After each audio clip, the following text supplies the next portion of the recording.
Welcome to episode 49 of the Animorphs read-along broadcast. Today we are talking about book 42, The Journey. This book is stupid, but it's stupid in a way that made me happy. I think in some ways, bizarrely, I enjoyed this book more than the first Helmacrons book. It's just kind of this good old ridiculous Animorphs good time, even though the series is sort of starting to desperately need a serious book and a good book that propels the plot. I think this book is still kind of a cut above some of the recent books. The Helmacrons were always a totally ridiculous, out of left field plot device, and I think when it's done right, the Animorphs pulls off this kind of comedy of the absurd quite well, and this is definitely an absurd book. They're demorphing in an alley, and someone snaps a picture of them, and they have no idea who this person really was or what kind of picture they got, but they know this is not a good thing. As they're trying to figure out what to do and how to get this camera back, the Helmacrons show up, and they want the blue box again to recharge their ships. There's kind of like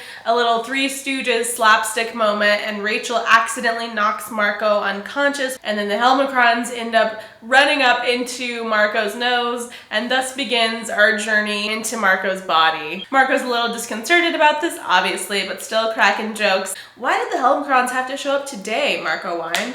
I already used my Honey, I Shrunk the Animorphs joke the last time they were around. I just can't get a break.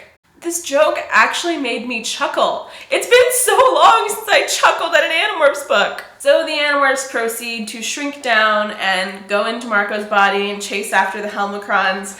Meanwhile, Marco is told that he can't morph because who knows what that would do to the people inside his body. They go on this journey through Marco's nose, and then down his esophagus, and then into his stomach, and then into his bloodstream, and then to his heart. I really enjoyed it. I thought it was a fun little adventure. Even though it was so totally Magic School Bus, this wasn't the kind of book where I was forcing myself to finish it. It was kind of a genuine page turner for me. Marco is having a hard time just sitting still and waiting around, so he decides to try and go get the camera back. And they actually have a Chi kind of staking out the building. Marco's first attempt to get this camera is a massive failure. Meanwhile, all the Animorphs are traveling up through Marco's bloodstream. This little gem of a moment happens. Eeny, meeny, miny, mo, Axe said. You really have been on Earth too long, I told him. You'll never fit in on the Andalite homeworld now. I would miss Saturday morning cartoons, Axe said. He's so assimilated. A few hours later, Marco goes back to try and get this camera again, and I just need to address this moment of total idiocy on his part. For about half a second, I wondered if I should ask for his help, talking about the Chi guard. Maybe he could throw a hollow around me and make it easier to sneak into the apartment.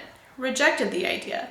It would probably violate the Chi's code of nonviolence. No, literally no. That would not violate the Chi's code of nonviolence at all. This made no sense. The Chi totally could have gone up there and taken the camera without anyone realizing, and all of this could have been avoided, but I guess that would have made for a less interesting story. During the second attempt to steal the camera, there are actually people home, and they're about to come in and find Marco doing very illegal things, so he decides that he has no option but to morph, and he decides to morph into a roach. By some miracle, everyone survives during this transformation, but then the Helmacrons are still on a mission to kill Marco. They destroy his heart or something, and everyone's like, oh, Marco's dead. And Rachel actually says, a strange coldness swept through me.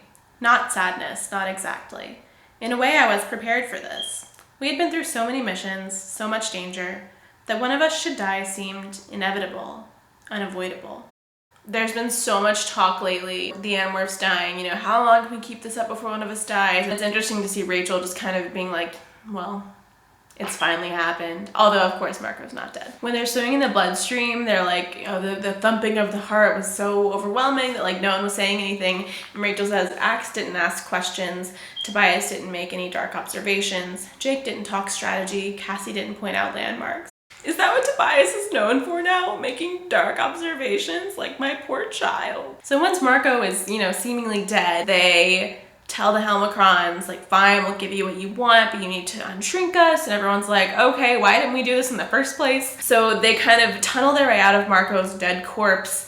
And then once they're outside, they're like, wait, what if Marco's still alive? Roaches can live through anything. And turns out he's fine, and he demorphs, and hooray. They have the camera, they give the Helmacrons their energy, and they go on their way. There's a really stupid ending where Rachel's like, oh, Marco had rabies and then he cured himself by morphing and that was why he made a bad decision in morphing when we told him he shouldn't. Strange ending. But overall, a pretty decent book. It is continuing this pattern of pointless filler books, but there was also something nostalgic about it. Like, it reminded me of the early Animorph days. Totally superfluous mission, but like I said, stupid in a good way. So yeah, those are all my thoughts about Animorphs number 42, The Journey. The next book is book number 43, The Test.